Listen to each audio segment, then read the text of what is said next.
ये काहे सुसुआई लगा? ये इसका दोष नहीं है, मैं दिशाशूल में पैदा हुआ हूँ। जब भी कोई अच्छा काम करने को सोचता हूँ तो इसी तरह व्यवधान। बहरहाल मैं सभाध्यक्ष को प्रणाम करता हूँ। आदरणीय दुबे जी, आपको प्रणाम भी करता हूँ। और संचालक महोदय ने पूर्व में इंगित किया था कि आप लोगों का दुबे जी से संबंध बहुत गहराई का। अब इस गहराई को हम नाप नहीं सकते क्योंकि कूदना आता नहीं। तो गहराई में वही कूद सकता है जो कि भाई गहराई थहा सके। हम गहराई थहाने में असमर्थ हैं। और जो देखने ताकने लायक था उसको पढ़वाना चाहिए, जिसको आप सभी लोग देख रहे हैं। हम तो अगले साल भी पढ़ सकते थे, लेकिन चलें, मैं फिर भी औपचारिकता निभाता हूँ। सभाध्यक्ष को एक बार प्रणाम करता हूँ। मंच पर बैठे हुए कवियों को 2 बार प्रणाम करता हूँ। कवित्री को 3 बार प्रणाम करता हूँ। और कवित्री के सदृश दिखने वाले बिहारी लाल को 4 बार प्रणाम करता हूँ।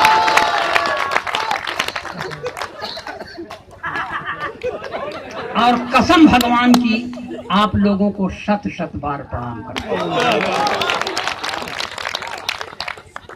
देखिए, मैं आपको प्रणाम इसलिए करता हूँ कि इससे मुझे आपका आशीर्वाद मिलता है। प्रणाम इसलिए भी करता हूँ कि इससे मेरी विनम्रता का बोध होता है।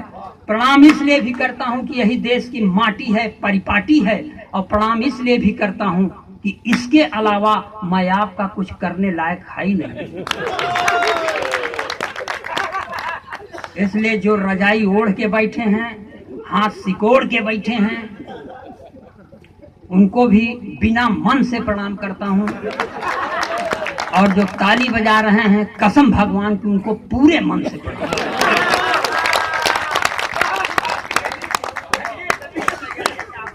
देखिए, ये मैं आपको बता दूं कि ये देशभक्ति के गाना नहीं चाहिए। देशभक्ति के गीतों की कोई सार्थकता है नहीं। आजादी को पटेल और सुभाष चाहिए, कहां से लाओ? अब मान लो आ गए सुभाष चंद्र बोस तो कहेंगे तुम मुझे खून दो, हम तो ना दे।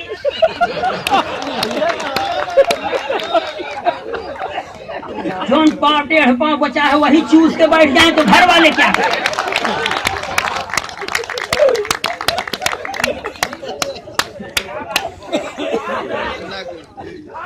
देखिए, जहाँ बिहारी लाल जी हों वहाँ पर किसी हास्य कवि की आवश्यकता नहीं है, लेकिन फिर भी हम हैं तो हैं। मैं जीर्ण शीर्ण देह यष्टिधारी, गया गुजरा अखिलेश द्विवेदी पुत्र अज्ञात। अब नहीं मालूम है तो नहीं मालूम। मैं सर दर्जा 8 में पढ़ रहा था। एक बार मेरे अध्यापक ने कहा खड़े हो जाओ, मैं खड़ा हो गया। अध्यापक ने कहा तुम्हारा नाम? मैंने कहा अखिलेश द्विवेदी। उसने कहा बाप का नाम? तो मैंने कहा नहीं मालूम। तब उसने कहा कि जब तुमको अपने बाप का नाम नहीं मालूम है तो तुम जाओ, कुछ नहीं कर सकते, सिर्फ मंच पर कविता पढ़ो। तो यहाँ भी कहता हूँ कि कबीर की तरह जिसको अपने बाप का नाम नहीं मालूम वो असली कवि।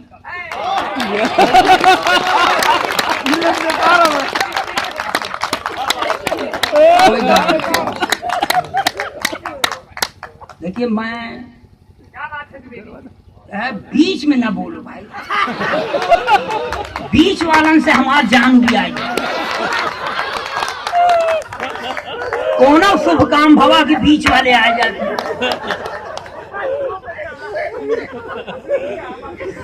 यहाँ गोरखपुर बगल है, वहां एक बीच वाला मेयर बन गया।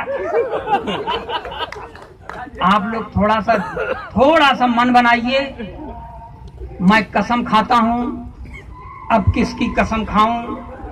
माँ है नहीं, बाप का पता नहीं, अब मैं बीवी की कसम खा नहीं सकता। उपा जाए तो हम ही को खाए ले।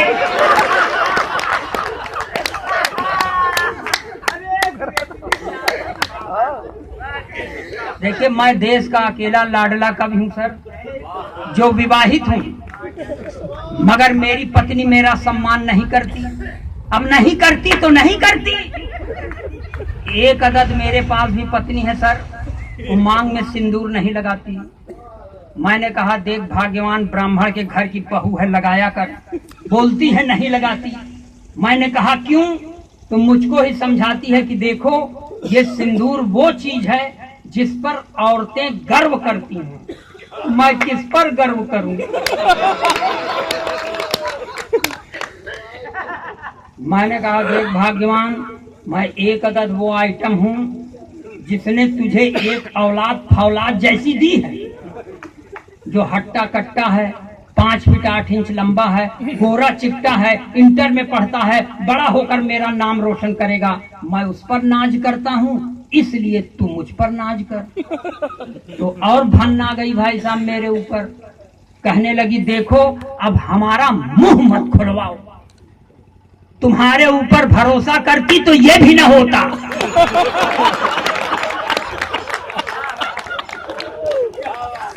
तो जब हम घरन में इज्जत नहीं पाते तो हम आपसे कितनी इज्जत की अपेक्षा करें? अभी 3-4 महीने का किस्सा है सर। मेरा एक साथी खत्म हो गया। मैं अपनी पत्नी के साथ उसके घर गया संवेदना व्यक्त करने। तो मेरी पत्नी उसकी बेवा से पूछती है कि बहन जी क्या हो गया था भाई साहब को? तो उसने कहा कुछ नहीं बहन जी, सुबेरे उठे, 1 कप चाय पिए, बाथरूम गए और फिर लौट के आए तो मुंह से खून फेंक के मर गए। लगता है चाय की पत्ती में ही जहर था।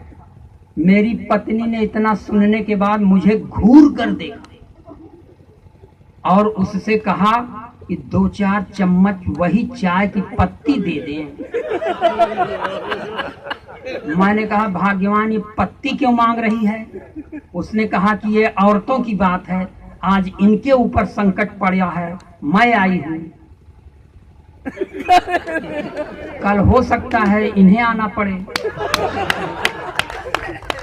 तो इस तरह से मेरा कहीं कोई सम्मान नहीं, थोड़ा सा सम्मान आप लोगों से मैं मांगता हूं। बस मैं थोड़ा सा 4 पंक्तियां अपने सम्मान के लिए पढ़ता हूं, जिस धरती से आया हूं, फिर उसके लिए जिस फन के लिए कुख्यात हूं वो भी दिखाता हूं। हर एक सैलाब से खुद को बचा करके चले आए। हर एक सैलाब से खुद को बचा करके चले आए। अहम दिल के तो दरिया में बहा करके चले आए। जहां पर आचमन करने से दिल के दाग धुलते हैं, जहां पर आचमन करने से दिल के दाग धुलते हैं, उसी पावन त्रिवेणी में नहा करके चले आए। इस तरह की पंक्तियां मैं नहीं पढ़ता भाई बिहारी लाल, पढ़ सिर्फ इसलिए दिया कि आपके समझ में आ जाए कि भले आदमी के यहाँ पैदा हुआ। हाँ?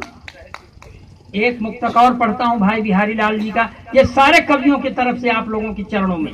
3-4 दिन से सोया नहीं हूँ, हम लोग कहाँ कहाँ किस किस हाल में गुजरते हैं दुबे जी, इसलिए ये मुक्तक पढ़ता हूँ कि कभी सर्दी कभी बारिश कभी दोपहर से गुजरे, कभी सर्दी कभी बारिश कभी दोपहर से गुजरे, नहीं मालूम है हमको कहाँ किस पहर से गुजरे। अपने जीवन के रंजो गम दबा कर अपने सीने में, अपने जीवन के रंजोगम दबा कर अपने सीने में लुटाया प्यार ही हमने जहां जिस शहर से गुजरे।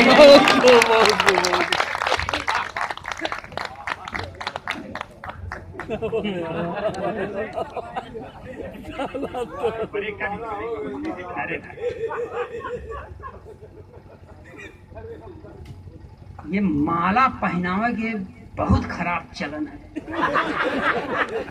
ये माला डालने और माला पहनाने में अंतर है, और हमारे जैसे देहयष्ट पर ये डाल रहे हैं।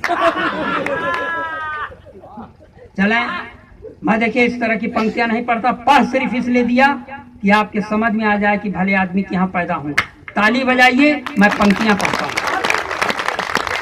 और देखिए यहां से पढ़ता हूं और देश के सबसे बड़े पद पर बैठे हुए व्यक्ति पर टिप्पणी करता हूं और आपसे पूरे समर्थन की भीख मांगता हूं कि जो है पढ़े लिखे वो सब है संतरी बने, जो है पढ़े लिखे वो सब है संतरी बने, अपराधी माफिया है जो वो मंत्री बने, अपराधी माफिया है जो वो मंत्री बने, जो है पढ़े लिखे वो सब है संतरी बने, जिसने विवाह करके अपनी पत्नी छोड़ दी, जिसने विवाह करके अपनी पत्नी छोड़ दी, वो अपने देश में प्रधानमंत्री बने, वो अपने देश में।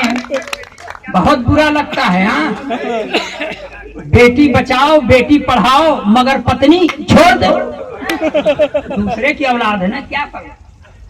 और एक बंद पढ़ता हूं और यहां से भी आपसे समर्थन की भीख मांगता हूं।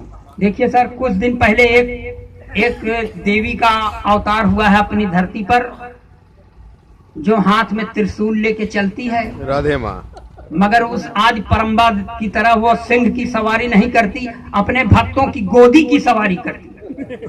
उसके पैदा होते ही एक बाबा पर बड़ा सकारात्मक प्रभाव पड़ा है। मैं पंक्तियां यहां से पढ़ता हूं कि लाल चुनरिया सर पर ओढ़े, ओठों पर भी लाली है, लाल चुनरिया सर पर ओढ़े, ओठों पर भी लाली है, हाथ लिए त्रिशूल स्वयं को कहती शेरा वाली है। तब जेल से बाहर जाने की जिद छोड़ दिया है बापू ने, जेल से बाहर जाने की जिद छोड़ दिया है बापू ने, जब से सुना है राधे माँ भी जेल में आने वाली। और पढ़ें कि बस करें?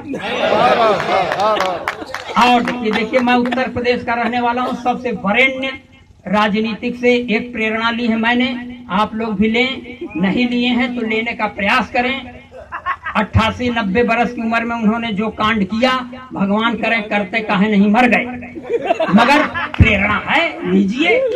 मैं पंक्तियां यहां से पढ़ता हूं कि 90 बरस में शादी यानी तेरही की तैयारी, 90 बरस में शादी यानी तेरही की तैयारी, चली गई थी इश्क के चक्कर में कुर्सी सरकारी, 90 बरस में शादी यानी तेरही की तैयारी, चली गई थी इश्क के चक्कर में कुर्सी सरकारी, सत्ता में यदि फिर से आई कांग्रेस की बारी, सत्ता में यदि फिर से आई कांग्रेस की बारी, तो भारत रत्न पाएंगे नारायण दत्त तिवारी।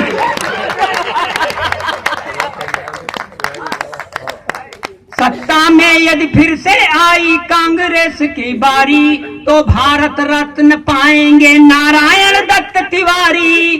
शादी की चिंता